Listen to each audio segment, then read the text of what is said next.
오늘은 이노하우.kr을 출처로 교통사고 피해 보상 제대로 받는 방법에 대해 알아보겠습니다. 이런 말씀을 따로 드린 적은 없는데요. 오늘 드리는 말씀 중에 여러분에게 현실적으로 도움이 될 만한 내용은 뒷부분에 있으니까 꼭 끝까지 보시기 바랍니다. 교통사고를 당해서 피해를 입었을 때 그 피해 보상은 민사합의와 형사합의를 통해서 이루어집니다. 교통사고 가해자에게 민사상 책임과 형사상 책임이 발생하게 되기 때문이죠. 형사상의 합의는 가해자의 처벌을 원치 않는다는 내용으로 피해자 측의 형사 처리에 참작되는 것이고요. 민사상의 합의는 손해배상 청구를 포기하고 합의금의 일정 금액을 받고 모든 것을 끝낸다는 의미로 해석하시면 됩니다. 따라서 민사적인 합의, 즉 가해자 또는 가해자 측 보험사와의 합의는 신중을 기해야 합니다. 차를 운전하다 보면 언제든지 내가 가해자가 될 수도 피해자가 될 수도 있겠죠. 오늘 말씀드리는 피해자 입장에서 피해 보상 받는 법을 정확히 알아두시면 혹시 발생할지 모를 가해자 입장에서도 도움이 될 겁니다. 일반적으로 교통사고가 나더라도 많은 경우 가해자라고 하더라도 형사처벌을 받지는 않습니다. 대부분 민사합의 또는 합의가 이루어지지 않은 경우 민사소송을 통해서 교통사고 피해자 보상을 받게 되죠. 하지만 가해자가 형사처벌을 받는 경우도 분명히 존재하므로 형사합의 시 알고 있어야 할 내용을 먼저 알아본 후에 민사합의 시 알고 있어야 할 내용을 알아보도록 하겠습니다. 교통사고 형사합의 시 피해자가 알아둬야 할 내용입니다. 가해자가 자동차 종합보험에 가입하지 않은 경우와 종합보험에 가입을 했다고 하더라도 교통사고 유형이 11대 중과실에 해당하는 경우, 그리고 피해자가 사망하거나 중대한 상해를 입은 경우에 가해자는 형사처벌을 받게 됩니다. 이때 가해자는 처벌 수준을 낮게 하기 위해서 형사합의금에 대한 합의를 하게 되는데요. 가해자 차량이 자동차 종합보험에 가입돼 있다면 나중에 민사합의를 따로 해서 보상금을 받을 수 있기 때문에 적정한 선에서 합의를 해주면 됩니다. 단 이때 합의를 해준 형사합의금은 민사합의 시 교통사고 피해자 보상금에서 공제가 되는 경우도 있고 그렇지 않은 경우도 있는데요. 형사합의금과 민사합의금은 당연히 별개라고 생각하고 있다가 민사합의금에서 미리 받은 형사합의금을 떼고 받아야 한다면 많이 억울하겠죠? 그렇다면 과연 어떻게 해야 공제되지 않을까요? 형사합의서를 작성할 때 형사합의금은 손해배상액과 별도라는 내용을 반드시 기재해야 합니다. 이어서 교통사고 피해자 민사합의 시 알아두어야 할 내용입니다. 교통사고 피해를 입으면 피해 보상의 중요한 내용은 민사합의를 통해서 이루어집니다. 단 합의가 제대로 이루어지지 않을 때에는 손해배상 청구 소송을 통해서 법원의 판결을 받게 되겠죠. 민사합의에는 복잡한 내용이 꽤 많은데요. 꼭 알고 있어야 할 내용들만 말씀드리죠. 먼저 피해 보상금에 대해 살펴봅시다.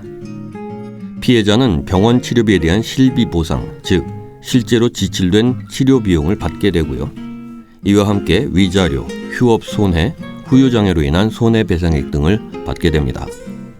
따라서 보상을 제대로 받기 위해서는 피해 금액을 증명해야 하는 만큼 교통사고와 관련한 영수증은 꼭 챙겨두어야 합니다. 합의는 언제까지 해야 할까요? 사고 발생일로부터 2년 또는 3년 이내에 하면 됩니다. 책임보험의 경우 2년, 종합보험의 경우는 3년인 손해배상 청구권의 소멸시효가 기준이죠. 따라서 가해자 측이 자동차보험 종합보험에 가입돼 있다면 소멸시효인 3년 이내에 민사합의를 하면 되는 만큼 합의를 서둘지 말고 이것저것 충분히 따져보고 합의를 해야 합니다. 물론 기본적으로는 빨리 합의를 해야 손해를 적기에 보상받겠지만 간혹 불합리한 합의 조건을 제시받거나 해서 도저히 합의해 줄 수 없을 경우도 있기 때문에 소멸시효를 알고 끈기 있게 대처하면 시간이 걸리더라도 합당한 합의를 이끌어낼 수 있을 테니까요. 합의서에 자필 서명하기 전에 꼭 챙겨봐야 하는 것은 무엇일까요? 일단 당연히 합의서에 기재된 내용은 꼼꼼히 읽어보아야 할 테고요.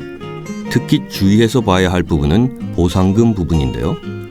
보상 금액이 손해배상금 전체 금액인지 혹은 후유장애로 인한 상실 수익액은 제외된 것인지를 확인해야 합니다.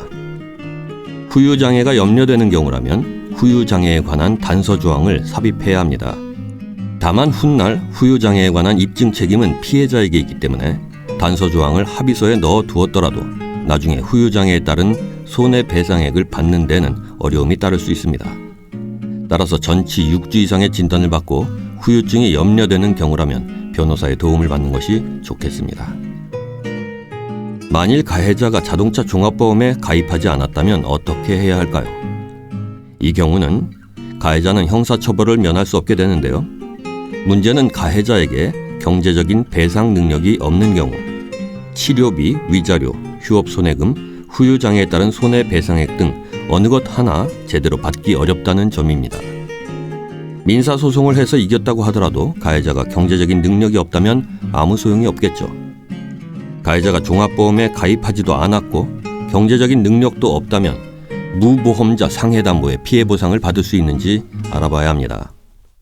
만일 교통사고 피해자를 포함한 부모나 자녀가 자동차가 있고 종합보험에 가입이 돼 있어서 무보험 차량 특약에 가입이 돼 있다면 그 담보, 즉 무보험자 상해담보 금액의 한도 내에서 치료와 보상을 먼저 받을 수 있습니다.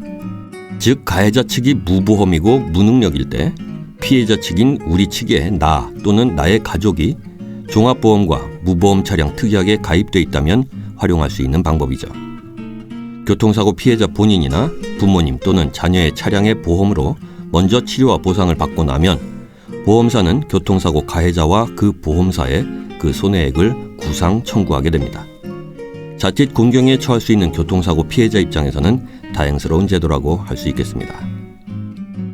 그 외에 알아두어야 할 내용입니다. 과실 등 손해의 범위 등이 확정되기 전까지는 함부로 합의해주지 말아야 합니다. 보험사에서 유도하는 조기 합의의 경우, 즉 진단 범위 이내의 합의에는 신중히 판단해야 합니다. 만약에 합의가 성립됐다면 합의 내용을 서면화해서 보존해 두어야 합니다. 합의금이 분할로 지급된다면 합의 내용을 공증해 두는 것이 좋습니다. 혼자서 서둘러 결정하지 말고 교통사고 경험이 있는 지인이나 전문가 또는 변호사에게 도움을 구하는 것이 좋습니다. 네, 이어서 이번에는 가해자 측 보험회사 보상과 직원을 상대할 때 꼭 유념해 두어야 하는 것들을 짚어드리죠. 사실 이 내용은 교통사고 피해자 민사 합의 시에 알아두어야 할 내용에 포함되는데요. 워낙 가해자 측 보상과 직원에 대한 대처 방법이 중요하기 때문에 따로 설명드립니다. 다음과 같은 보상과 직원의 말에 현혹되지 않도록 주의하기 바랍니다. 지금 퇴원하지 않으면 합의금이 줄어드니 일단 퇴원하시고 합의하시죠. 가해자 쪽의 보험회사 보상과 직원은 빨리 합의를 하려고 합니다. 그렇게 해야 회사에 이익이 되기 때문이죠. 그래서 종종 거짓말을 하는 경우도 있는데 현혹되지 말아야 합니다. 지금 바로 퇴원을 하면 100만 원을 더 보상해 줄 수 있지만 이번 치료를 더 할 경우 치료비로 지불되기 때문에 보상 금액이 줄어들게 됩니다. 사실이 아닙니다. 치료비는 실비 보상을 받는 것입니다. 보상 금액은 치료비뿐만 아니라 위자료, 휴업손해, 후유장애에 대한 보상금 등을 포함합니다. 치료비 때문에 보상금이 줄어든다는 것은 당연히 거짓말입니다. 공정성을 위해서 피해자의 진료 기록을 저희 보험사가 열람하고 복사할 수 있는 동의서에 서명해 주시죠. 사고 후 병원에 입원을 하면 보상과 직원이 말끔하게 정장을 입고 등장해서 위로를 한 후에 진료 기록을 열람하고 복사할 수 있는 동의서를 받아가는 경우가 있는데요. 동의서를 받아가는 목적은 보험회사 측이 진료 기록을 통해 피해자의 보상 금액을 축소하기 위한 것이니 보험회사 직원의 요청에 동의할 필요가 없습니다. 자신의 진료 기록은 프라이버시에 관한 것으로 이것의 열람을 허용할 의무는 없습니다. 얼마 정도면 합의를 하실 겁니까? 보상과 직원은 협상 전략에 따라서 자신들이 생각하고 있는 보상 금액을 밝히지 않고 피해자에게 먼저 물어보는 경우가 있습니다. 대부분의 피해자는 보상금 산정 방법에 대한 지식이 없기 때문에 자신이 받을 수 있는 보상 금액이 어느 정도인지 잘 모르겠죠. 그렇다 보니 피해자가 생각하는 보상금 수준은 터무니없이 많거나 적거나 두 가지 경우 중에 하나입니다. 그런데 보상과 직원의 질문에 높은 수준의 보상금을 요구하는 피해자가 얼마나 될까요? 대부분은 적은 수준의 보상 금액을 말하게 됩니다. 바로 이것을 보상과 직원이 원하는 거죠. 그러니 교통사고 합의금에 대해서 경험이 있는 지인이나 변호사의 도움이 없다면 절대로 먼저 원하는 합의금 수준을 말하지 않도록 해야 합니다. 네, 교통사고 피해 보상 제대로 받는 방법에 대해서 살펴봤습니다.